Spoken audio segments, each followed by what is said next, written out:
To summarize the geopolitical trends, erosion of concept of sovereignty and territorial integrity, that's being challenged, propensity to use force for attainment of political objectives, that's the second trend, and the third is dilution of nuclear trends. If you combine all these three trends, this doesn't augur well for global peace and security. So global geopolitics itself is in a kind of a state of flux with shifting alliances and security interdependencies. The future world could hence be more violent and a very, very unstable place. The states were ruled mostly by monarchs, but the French Revolution changed all that. And thereafter, common citizens, when nations became republics, common citizens were participants in deciding the future of a state and also warfare. So thereafter, these all were studied by Clausewitz, and that's the foundation of actually modern warfare. And but all these Napoleonic wars actually were land-centric. And thereafter, they evolved into maritime domain and air domain. And it is when we started operating in these domains, then this concept of sovereignty and territorial integrity started taking a back seat. So in maritime domain, you talk about continental shelf, territorial waters, and you can actually go into territorial waters for the other countries. So over here, the sovereignty is absolute in land, but slightly ambiguous in the maritime domain, and so it is in the air domain. But look at the new domains of warfare, like cyber, space, cognitive domain. They all challenge the absolute concept of borders, territorial integrity, even citizenship belonging to a state, and their loyalties, etc. This all changes. So sovereignty has become functionally porous. Nation-states today are reinterpreting boundaries, asserting new claims, and reopening issues that have long been considered as settled. These conceptual trends manifest in politics and wars, like what we are witnessing in Eastern Europe. And today, when we're talking about peace talks, it's about redefining of borders over there. In West Asia, we see the similar kind of things. And even claims over sovereign territories of other nations, like Greenland, are actually all a manifestation of this particular trend, that's a dilution of sovereignty. The next geopolitical trend, which I see, is a diminishing utility of conventional deterrence. Now, this particular trend is slightly paradoxical. On one hand, technology has introduced weapons of mass destruction, and they're far more destructive. This should actually increase deterrence. But what we find today are 3 or 4 trends which actually are paradoxical in nature. What we see is an increased propensity of nations to use force for attainment of political objectives. We see that every day. We see undeclared wars, informal wars. They are becoming more popular. And some of them are getting manifested into form of subconventional operation, terrorism, to grey zone warfare. So that's another trend. Third, I think, is democratization of some technologies. Even non-state actors today possess long-range, precision strike weapons, cyber, drones, etc., lot of ammunition. And so there may not be any large-scale world wars, but a number of small duration conflicts, a number of conflicts in 2025 is actually is an indication of this particular trend. So conventional deterrence today is taking on a new form, adding to the complexity of the task that the military has new nuclear ambitions. Some states now signal the acceptability of nuclear weapons. This thin boundary between rhetoric and demonstration of actual capability is causing instability in the global nuclear domain. So Russia's pursuit of nuclear-powered systems such as Burevestnik or say even Poseidon, China's expansion of its nuclear arsenal, and President Trump's call for nuclear testing are some case in point towards this weakening of this particular part.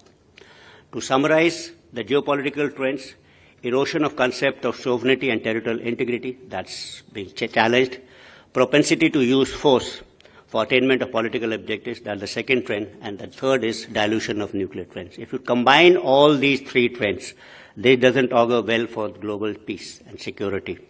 So global geopolitics itself is in a kind of a state of flux with shifting alliances and security interdependencies.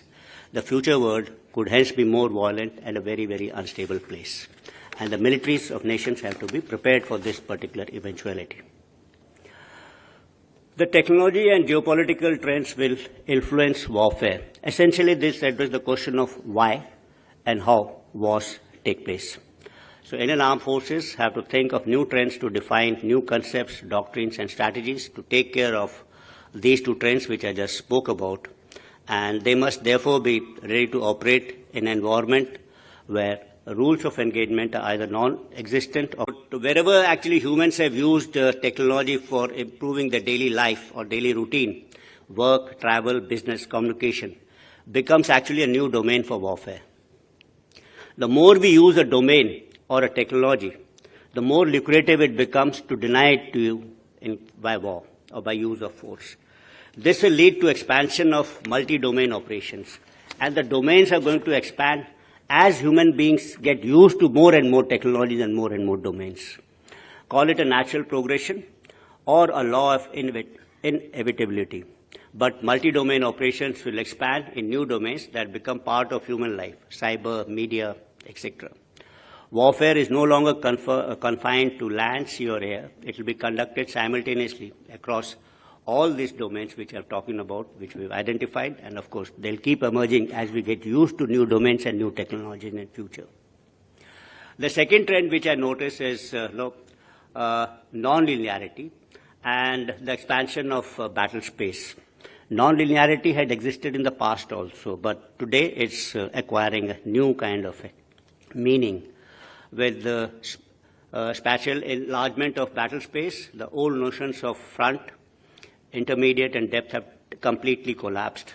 Almost the entire national space, its infrastructure, networks, economy, information space of the adversary actually lies within the reach of today's modern weapons, and Operation Sindoor was an example of it.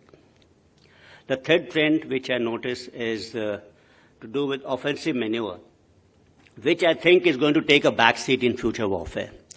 Offensive spirit or offensive element was always part of principles of war, and that will remain. But offensive maneuver is one thing which is going to take a backseat because of advances in what I talked about earlier, precision, because you could detect things. So while maneuver become difficult, offensive spirit will acquire a new meaning. You'll have to define different ways and means of actually putting that offensive strategy into place. The fourth trend is about rise of asymmetry. Wars are actually won by creating asymmetries. And generally, if you see, these asymmetries are created in newer domains. So it's happened in maritime domain. Thereafter, it happened in, say, the air domain.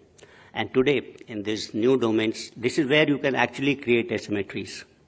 So warfare, when it is conducted in an older domain, existing domain, will always be brutal.